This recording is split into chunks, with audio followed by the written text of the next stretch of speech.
Welcome back everyone to another tutorial for the Royal Match game.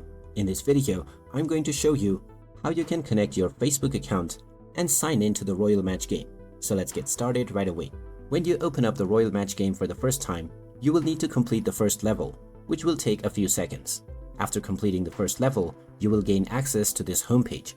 Now, for the first time, you can tap on your profile icon at the top left corner, where you will find the Connect to Facebook option.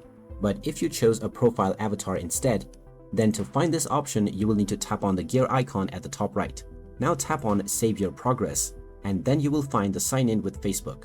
Tap on this button, and you will now need to allow access from your Facebook. Click on the Continue As button, and now this will sign you up or log you in to your Royal Match account.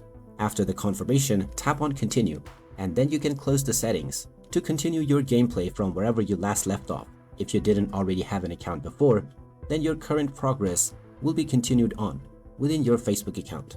So there you have it. That is how you can connect your Facebook onto your Royal Match game.